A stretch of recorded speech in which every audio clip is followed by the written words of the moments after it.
Hi, this is Gabe. Today I want to show you early designs for the flashcard app I'm hoping to create. Now, a few months back, we sent surveys out to everyone on our mailing lists asking what difficulties you were facing when learning languages. Around half of you told us that you wished that the flashcard creation process was more user-friendly and/or faster, which honestly didn't come as much of a surprise. I've been struggling with the flashcard creation process since 2010, both as a student and later as a teacher. It's not user-friendly. And while some parts of that flashcard creation process are essential and really good uses of your time, other parts are not. And the good stuff, the times when you're interacting with a sentence and figuring out what it means and how the words fit together, that's super useful. The times when you're looking at images for your vocabulary words and choosing the ones that you want to fit your words, that's useful too. But every time you have to type a word in or drag an image or an audio file into a box, times you have to manually adjust a sentence and turn it into a fill in the blank, all of that kind of stuff is busy work. And that's something we can get rid of. So with that in mind, I designed this app. I'm showing it to you today to get some feedback. As you're going to see, it's a large project.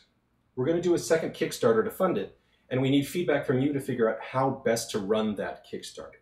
There are a lot of features we want to build into the app that would work really well as stretch goals, but we could use some help from you to figure out which of those features are most important and how to prioritize them. We also haven't yet figured out our various reward levels, and we could use some help in terms of figuring out what rewards will be most valuable for you. And if you happen to see this and think of a killer feature that you'd like us to add as a stretch goal, that's naturally super helpful as well. So let's get into this app. The first question you're going to be greeted with when you open it is, what would you like to do? Study old stuff or new stuff? So let's start with the study old stuff section.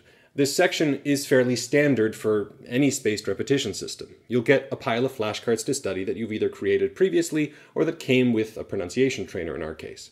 They'll have images and sounds and all that jazz. We've simplified the interface a bit so that you tap to reveal the answer and then you just tell it whether you got it right or wrong, using a button underneath or by swiping, Tinder style.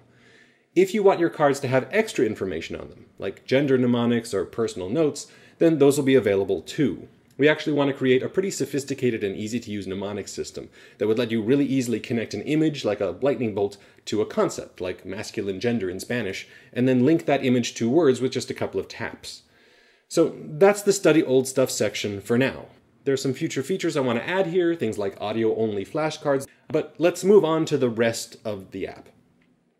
One of my priorities when I was building this app was the ability to create your entire flashcard deck without ever using a computer.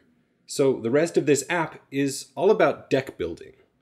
It's divided into 3 chunks: learn pronunciation, learn the 625 word list, and then learn whatever you want. The pronunciation section is pretty straightforward. You watch 3 or 4 videos, and once you're done, you hit the Done button, and it will dump all the pronunciation trainer flashcards into your flashcard deck. This is basically just repackaging the existing pronunciation trainers, just without the 45-minute installation video. The new stuff is in the next sections. First, the 625 word list. Instead of having to copy and paste words from a PDF or get recordings or anything, every word in that list is right here, within the app, along with information about pronunciation, parts of speech, etc. Even the footnotes we had in the PDF, they're still here too. If you want to learn a word, you tap it. You can then choose whether to learn a word using pictures alone or sentences. Now, the picture flashcards, they're pretty simple. It's going to show you some pictures, which it live searches off of Google Images. You'll pick what you want, and then you're done. Since we know what word you're learning in advance, we can even automatically attach audio recordings to your flashcards, gender information about your words, IPA, and that kind of thing. But the thing I'm more excited about are the sentence flashcards. For every word in the 625 word list, we're going to provide you with 3 example sentences: a basic one, an intermediate one, and an advanced one, along with recordings of each of those sentences.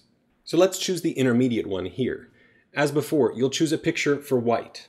Then you'll decide what sorts of flashcards you want to create. You can make a fill-in-the-blank flashcard to help you with remembering vocabulary, or a word order flashcard to help you remember syntax, or both.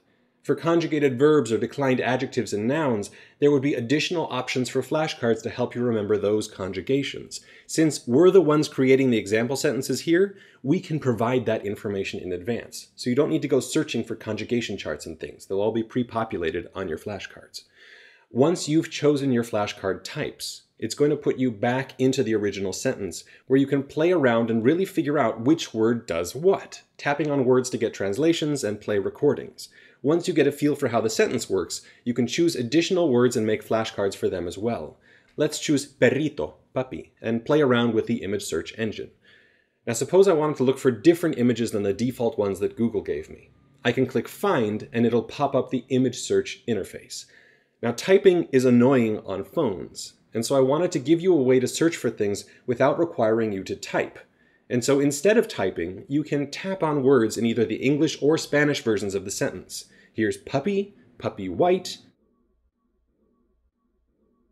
perrito, perrito blanco. And they're all a bit different. As before, you choose your images.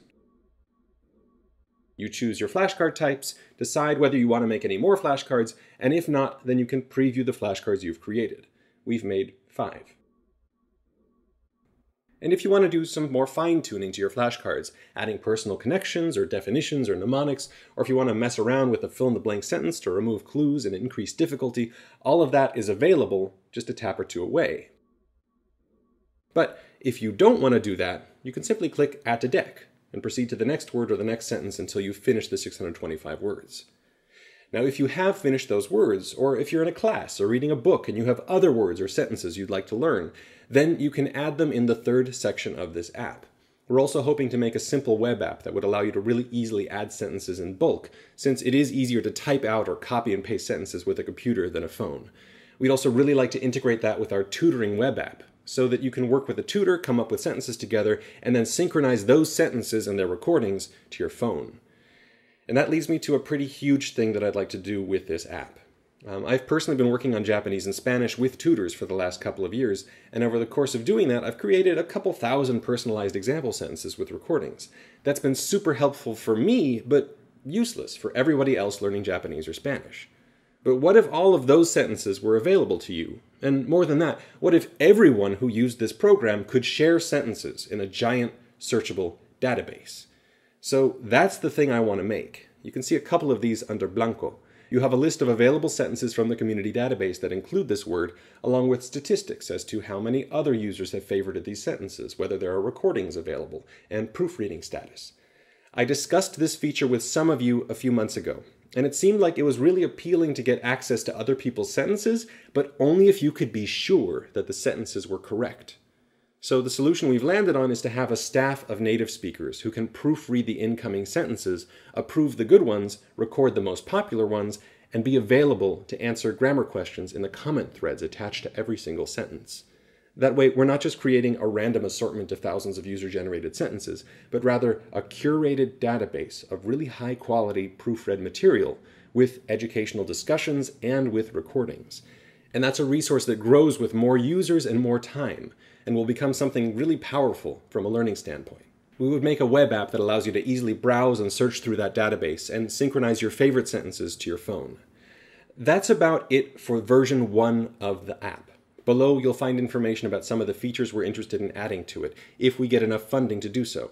It'll be super helpful to find out which of those features you're most excited about, so we can better prioritize them.